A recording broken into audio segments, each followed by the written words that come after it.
രാവിലത്തേക്ക് എന്താണെങ്കിലും ഗോതമ്പ് ദോശയും കിഴങ്ങറി ഉണ്ടാക്കാമെന്ന് വിചാരിച്ചിട്ടോ. അപ്പോൾ ഇന്നലത്തെ ചോറ് കുറച്ചിരിപ്പുണ്ട്, അത് ഇതേ തിളപ്പിക്കാനായിട്ട് വെച്ചിട്ടുണ്ടായിരുന്നു കേട്ടോ. തിളച്ച് വന്നപ്പോഴേക്കും ചായക്കുള്ള വെള്ളം കൂടി ചോറൊന്ന് നല്ലപോലെ ഇളക്കിയതിന് ശേഷം വാർത്തിട്ടും പിന്നെ ചായയിൽ പഞ്ചസാര ഇട്ടിട്ടുണ്ടായിരുന്നില്ല കേട്ടോ. അപ്പോൾ അതേ പഞ്ചസാരയും കൂടി ഇട്ട് കൊടുക്കുന്നുണ്ട്. പിന്നെ ഇതേ ചായപ്പൊടി കൈ വിറക്കുന്നത് എന്താണെന്നറിയാമോ? ഈ ചായപ്പൊടി അകിൽ മൂന്നാറിൽ നിന്ന് കൊണ്ടുവന്നാണ്. അപ്പോൾ നല്ല കടുപ്പമായിരിക്കും. കട്ടൻ ചായയാണ്, അപ്പോൾ പിന്നെ കുറച്ചിട്ടാൽ മതിയല്ലോ. പിന്നെ അതേ കിഴങ്ങ് താളിക്കാനായിട്ട് സവാളയും പച്ചമുളകും എല്ലാം കൂടി ഇട്ടൊന്ന് വഴന്ന് വന്നപ്പോഴേക്കും നമ്മുടെ ഉരുളക്കിഴങ്ങ് ഇട്ട് കൊടുത്തു. പിന്നെ ഒരു 2 അച്ചിങ്ങ കിട്ടിയിട്ടുണ്ടായിരുന്നു, അതും കൂടി ഒടിച്ചിട്ടു കേട്ടോ. പിന്നെ ഒരു 3 പച്ച തക്കാളി ഉണ്ടായിരുന്നു, അതും കൂടി അരിഞ്ഞിട്ടിട്ടുണ്ട്.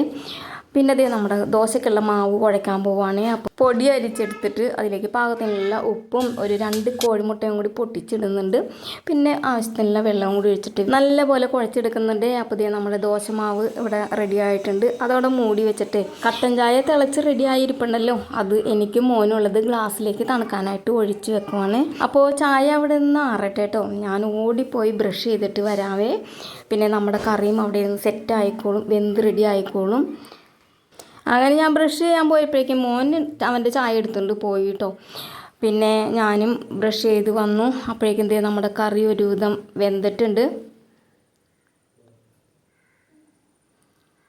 അപ്പോൾ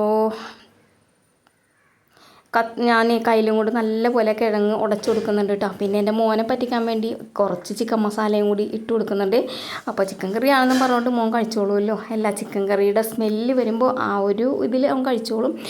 പിന്നെ ഞാൻ ചായ കുടിച്ചു. അപ്പോഴേക്കും പാൽക്കാരൻ പാലും കൊണ്ട് വന്നിട്ടുണ്ടായിരുന്നു. അപ്പോൾ പാലും കൂടി കാച്ചാനായിട്ട് കറി ഇറക്കി വെച്ചിട്ടും പാല് കാച്ചാൻ വെച്ചു.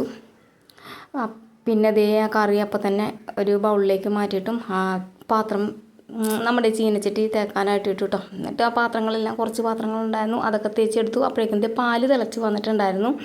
പാലിറക്കി വെച്ചിട്ട് ഞാൻ റൂമൊക്കെ അടിക്കാൻ പോയി കേട്ടോ. പിന്നെ ഞാൻ റൂമടിക്കലൊക്കെ കഴിഞ്ഞ് വന്ന് ഞാൻ ഓടിപ്പോയി കുളിയും കഴിഞ്ഞ് വന്നു. ഭഗവാന് വിളക്കും കൊളുത്തി ഒരു 3-4 ദോശയും കൂടി ചുട്ടെടുക്കുന്നുണ്ട് കേട്ടോ. എന്നിട്ട് ഞാനൊന്ന് അമ്പലത്തിൽ പോകാൻ പോവുകയാണ്.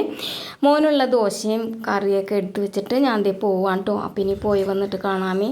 Okay, bye.